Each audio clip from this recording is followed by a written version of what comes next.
Hello, longboarding mom. Today I'm gonna make a gingerbread house. I have had this recipe here for 18 plus years. I haven't made one every single year, but I enjoy doing it. I can't remember where I found that recipe. My sister and I used to bake all the time together, and we made gingerbread houses one year. I had all these cutouts that I couldn't find, so I had to make new ones. This is my front and back, my roof. Like they're cut out of my Chex Mix boxes because I'm gonna make Chex cereal boxes because I'm gonna make Chex Mix. And this is the side. So I'm gonna enter a contest this year at the Gingerbread House, Gingerbread Village restaurant.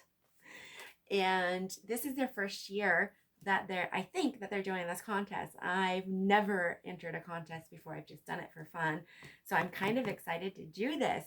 So I cut out those cardboard cuttings, but I also cut out these cute little ones to put on coffee mugs. So this is the front and back.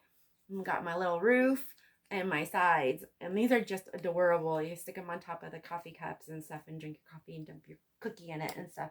I made them one year and it looked like a whole housing tract on my cookie sheets when I was making it.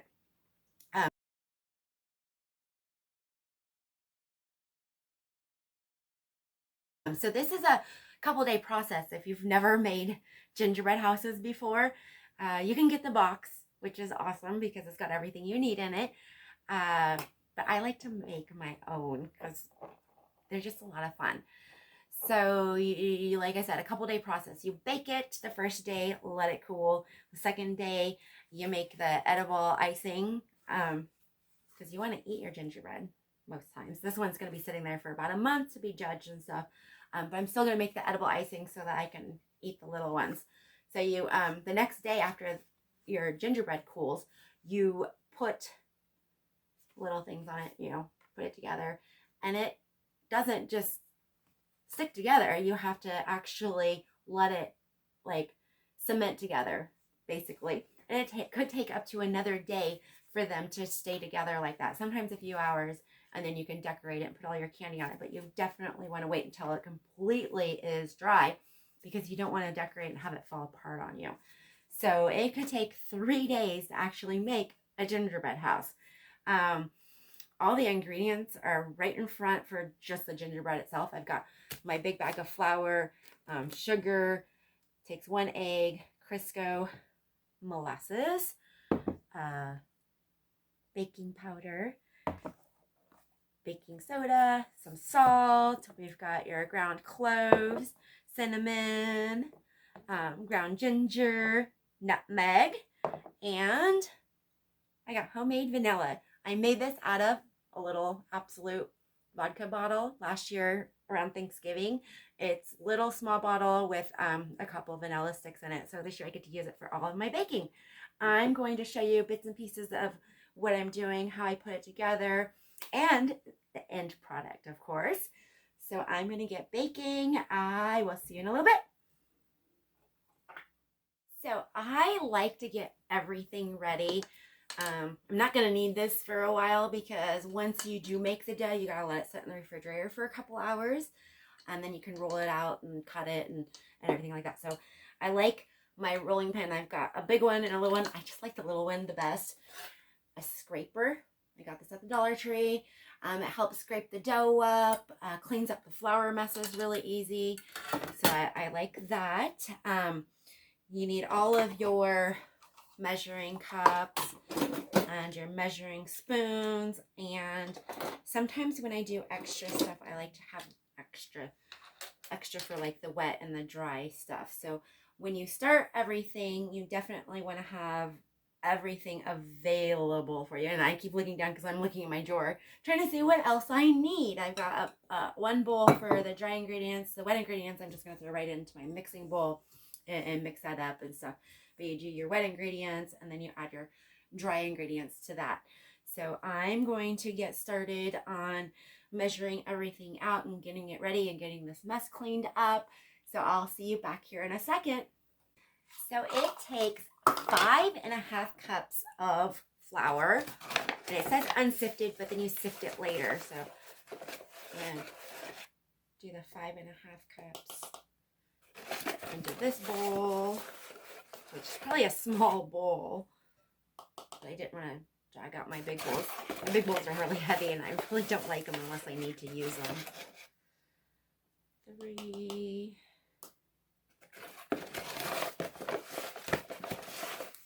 Sorry, that noise is loud.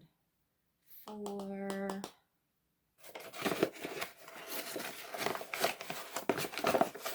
And I've got the scraper, but I'm not even using it. I'm using the side of the bag. 5.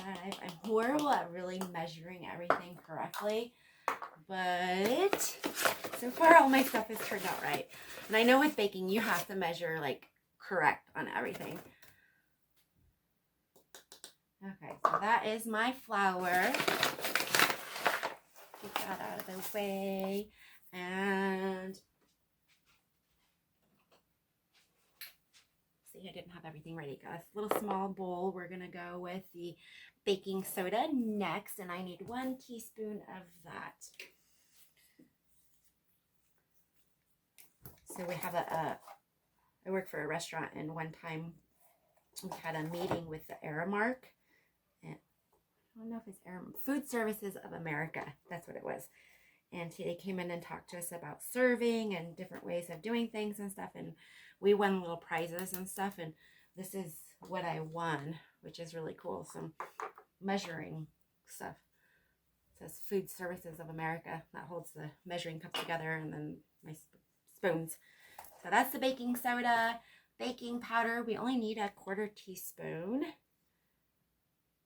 Some of them don't have the little 1/4 teaspoons. That's looking closely because that doesn't seem like it's right or not. And I just kind of level it off with my lid.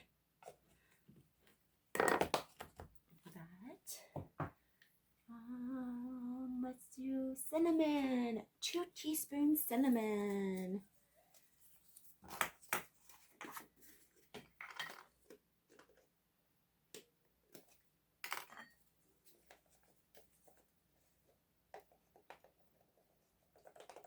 And cinnamon can give you heartburn, so you definitely don't want to put too much cinnamon in anything. I used to make granola, and it called for 1 teaspoon of cinnamon in the granola, and I used to get such bad heartburn, so I stopped putting a whole teaspoon in it. And I used to sell a jar full, one of the big pint jars, for $20 to one of my husband's coworkers, and she said the same thing. It gave her heartburn, and when I stopped putting that much cinnamon in it, she loved it, and I make it for every week. So that's the cinnamon. 3 teaspoons ground ginger. I'm gonna grab the other one here. Ground. That's nutmeg. There's my ginger. Ah, that one won't fit in there. I'm gonna grab a paper towel. I'm gonna get the dust of the cinnamon out of there. This one doesn't fit. I've got an even skinnier one. Huh. Okay. So how many teaspoons did I say I needed? 3. Well, my jar's getting low. I might actually need the other one because I can't get in there right. So I've got a gazillion. I like to bake, so I got a gazillion of these in here.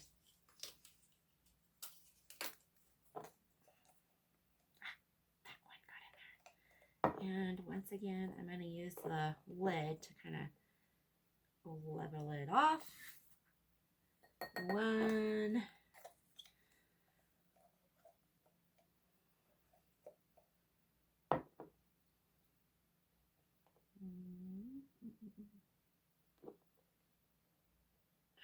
Making a mess. 2. My husband says I am a hurricane in the kitchen, tornado, whatever you want to call me. But my food always turns out amazing. I've gotten better through the years. We've been married for 18 years. And I'm better at cleaning up after myself when I make things. So That's a good thing.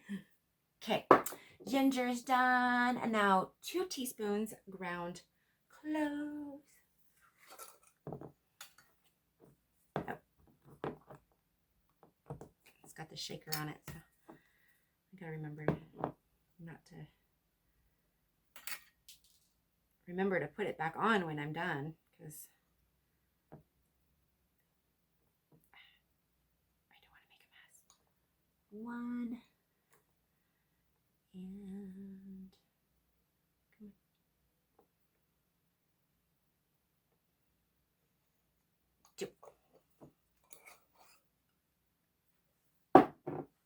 And the last one besides salt is nutmeg, and it's 1. Can you believe there is no salt in my recipe? I'm gonna have to look at that again. Flour, soda, baking powder, cinnamon, ground ginger, ground cloves, nutmeg. No salt? Really? I used to not add salt to any of my cookies, so I probably didn't even realize there was no salt in it. But I started adding salt a few years ago because people complained there's no salt in their cookies. Could you tell? I can't tell. I'm not a huge salt fan. Okay. So that's it on those. I'm going to set that aside there as well. I'm going to clean up and come back in a moment. Okay, I am going to work on the wet ingredients now. I need, let's see, 1 cup of shortening, 1 cup of sugar, and 1 1/4 cups of molasses, 1 large egg, and 1 teaspoon vanilla. So let's start with the sugar. 1 cup sugar. See, I told you I had tons of measuring cups. My husband has one in here for his tea. And I'm getting low on sugar. Good thing I've got 25 pounds over there. Probably need to get more with that sugar shortage we're going to have, right? I've got 2 25-pound bags, but we like to feed our hummingbirds. So, okay, so there is sugar, 1 cup. Put that back there. I need 1 cup of shortening. And that's what I've got this for. To dig out my Crisco. So I used to buy Winco brand because I am not I don't have to buy name brand everything. Sometimes I like the store brand stuff. It tastes better to me. So I'm pushing down, make sure there's no air pockets. But I have not been able to find the Winco Crisco at all. It's been I want to say a year. So I've been buying these big ones, and I saw some air. Some big ones and some little ones of these, hoping to get the Winco ones again, but they have not. And Crisco is not cheap and is gone up in price. But I have noticed a difference in it. This is white compared to mine, which is like a little off color, just a little bit, which doesn't bother me any, but it might bother other people. So I'm going to set that over there. I'm going to add it to my mixing bowl. And all of my selfie lights are dying on me.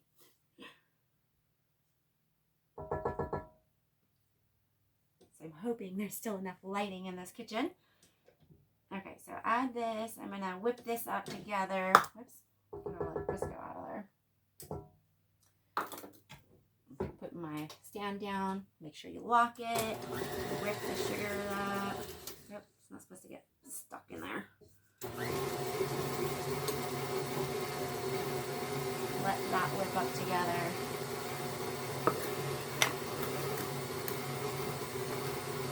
While that Matt is doing that, I'm going to crack my egg. I never crack it directly into the bowl because one time I did and my egg was rotten. I have never had issues with it. I was baking a cake for a wedding and I ruined the whole batch and had to run to the store really fast and get more cake mix and everything like that. And it was all good eggs. I just bought them. It just happened to have one rotten egg in it. And like I said, that was the first time ever. So I always crack it into a separate bowl. And make sure there's no eggshells.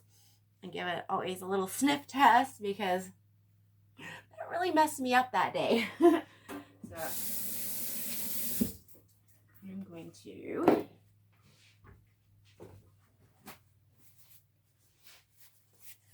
check my sugar here. Straight down the sides.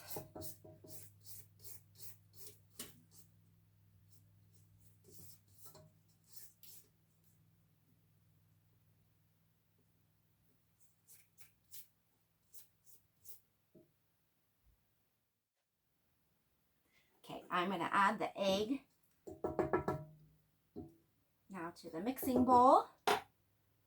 Turn it on. Stick that in there for now. Let's see, what step am I at? Sometimes I have to reread the instructions. Once I've done recipes a lot, I usually just pull it out for moral support and then I don't need it anymore. But this one I only do once a year, once every couple of years and stuff. So we have, it's not completely mixed yet, but it says blend the shortening and sugar, add the molasses. I did that wrong. I don't think it matters because I like to get my eggs blended too. Sometimes the egg doesn't blend, so let's get that in there. I'm gonna leave that there. I need molasses and I need 1 1/4 cup. And then grab out another little spatula and measure out 1 cup.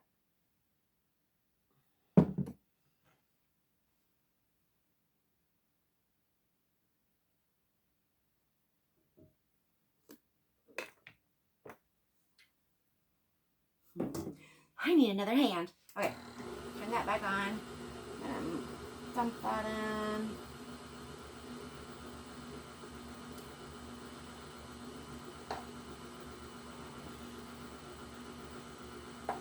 Do you know you can make your own brown sugar by just adding some molasses to regular sugar? That's all brown sugar is molasses and white sugar.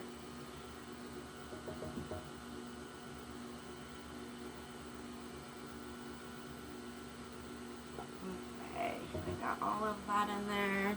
And I need another 1/4 cup. So I find it on here. And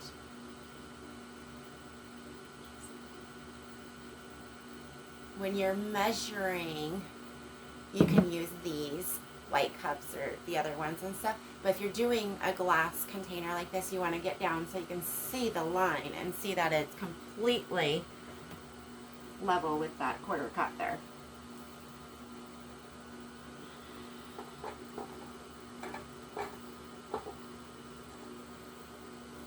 I'm going to stop it for just a second and lift this up. Get it out of my way and scrape the side a little better. Okay, scrape the sides. I'm going to scrape this into it.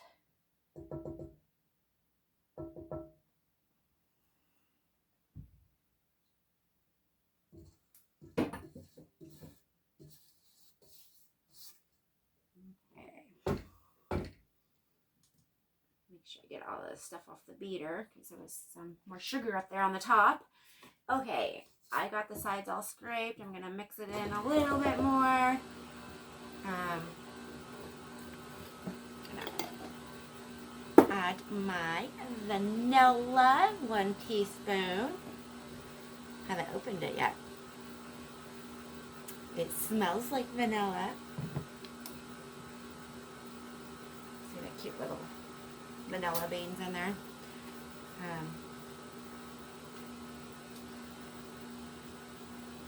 It looks like vanilla. My sister makes vanilla paste. She's amazing.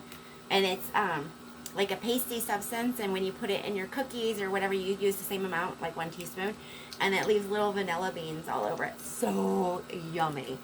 So that is the wet ingredients. Now you take this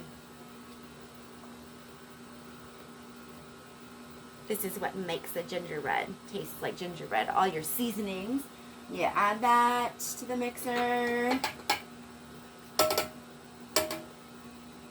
And normally you sift your flour. I never sift my flour. I know, that's bad. But the reason why I don't sift my flour is because there are no lumps in there. It's brand new flour. If you've got brand new flour, you really don't need to sift it. To make it easier to add my dry ingredients to my wet ingredients, I have this attachment that I keep forgetting I have. So you put that on top of the bowl, and see, I've never used it, so I really don't know how to. There you go. And I'm going to take a measuring cup and just kind of add the ingredients slowly.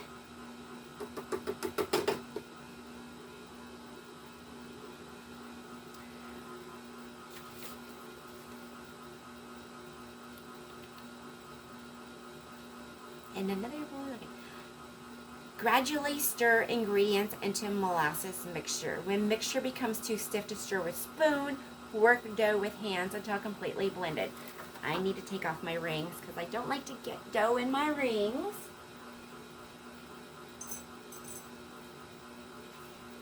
I got a cute little unicorn. I stick them on in my kitchen.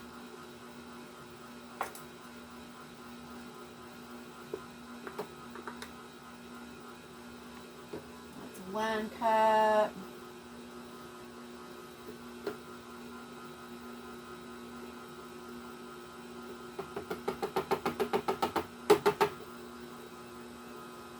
One and a half cups. A little bit more because, I'm not leveling it off. It's not stiff yet. It's still a wet mixture.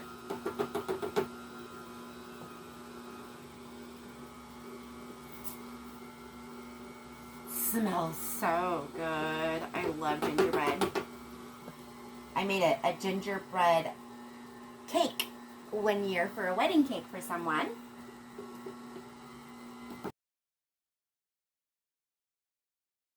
I might be able to find all those photos and show you guys some of the stuff that I've made.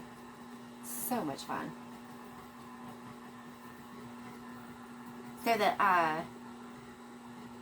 mixer paddle I have on is the paddle for cookie doughs and stuff like that. It's getting stickier. I can't really see into the bowl that well with this thing on. That's why I probably never use it. And it's starting to stick to the paddle.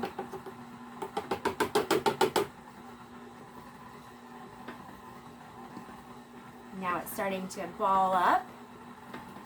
So I think what I'm going to do is give it 1 more cup. More. Half cup.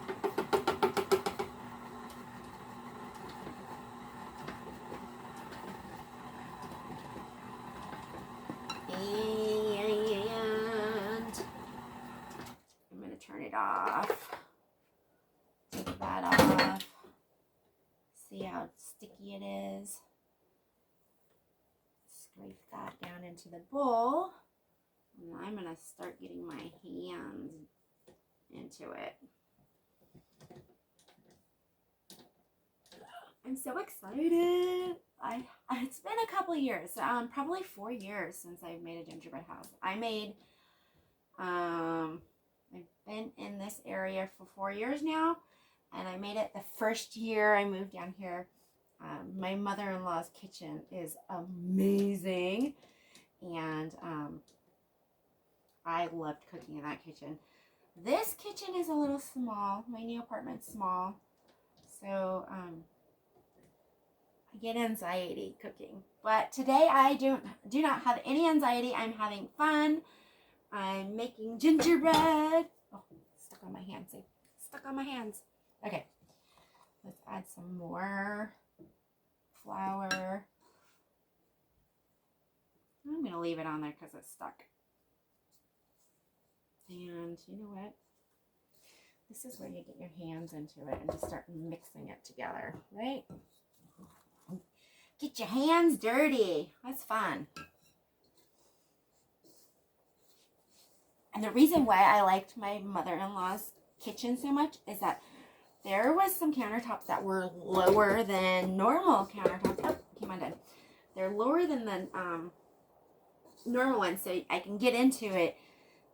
And you can put your Instant Pots on that countertop and you can actually see inside of it. You know, short people have a hard time getting up on these counters and seeing inside their bowls and stuff.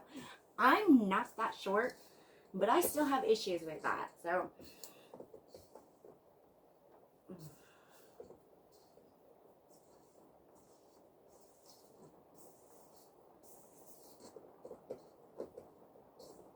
okay.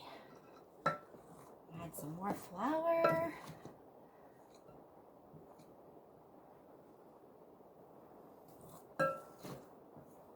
I'm just gonna add the rest of the flour. See, I'm a mess. I'm a mess. I'm a mess. I'm a mess. That's all going in the sink. I don't need any more spoons. So they're all going in the sink. And the ones I didn't even use are going in the sink because I got them dirty. Told you, I'm just a mess. Okay. I'll set that there. Continue to mix this flour in. It's almost all the way in. And once you get that mix in, it'd probably be easier to like knead this on the counter, but I don't have my pad set out yet. I have a rolling pad. I don't like these counters. They are cheap counters. They're porous, so stuff gets inside of them and sticks. So you don't really want to roll pie crusts or floury stuff out on it because it might actually stick inside of it. So I had to buy a pie crust mat, and I roll it up and get it out of my way, and after you roll it up it stays rolled up, so I've got to actually tape it to my counter, which is kind of funny. The things I have learned to do in this apartment. You want to bake and get things done. Okay, I'm going to wash my hands and actually get that little mat out, so I'll be back in a little bit. See what I have to do. This is my mat. It's been used a lot, but it's kind of cool because it's got your different sizes for your pies and stuff. I'm not making a pie today, but I still need it so that I can finish this dough. Dump it out. See, it's still kind of got some flour in there, so I want to get it all that flour mixed up inside. Smells so good. Did I get it all? Almost got it all. Okay, get it all mixed up. So it's kind of dry right now, but once you get it all mixed together,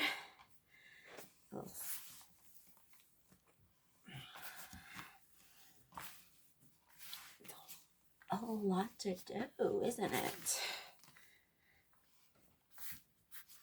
I used to be able to make 2 gingerbread houses out of this.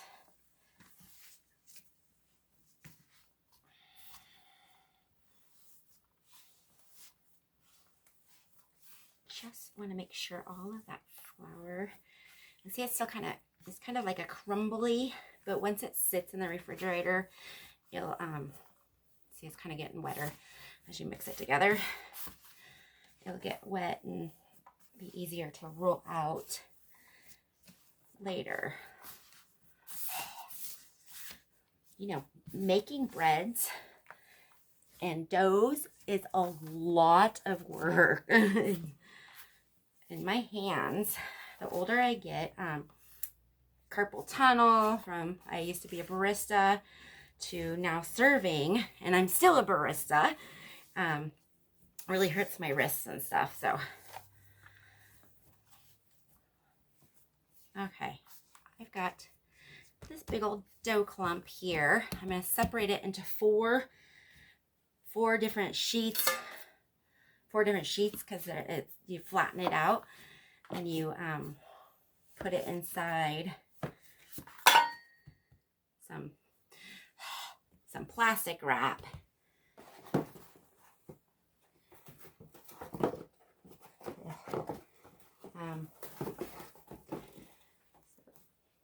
What I do is I pull it out, and then you can stick them right on it and make a little flat patty. And wrap it up. Where's my cutter on this one? Oh, it's on the top. I've got 2 different ones. One's on the bottom, one's on the top. Okay. So we got that one.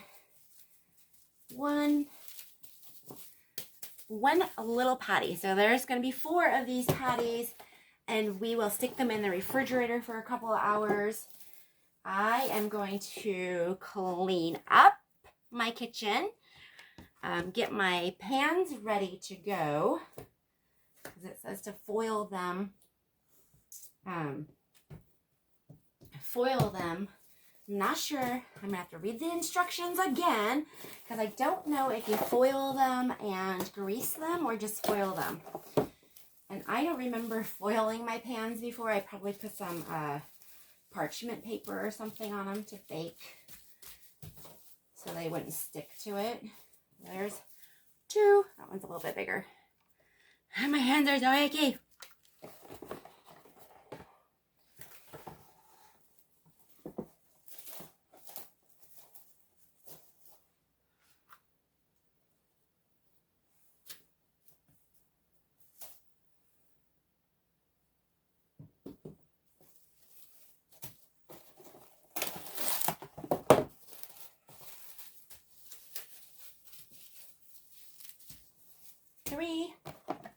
One more.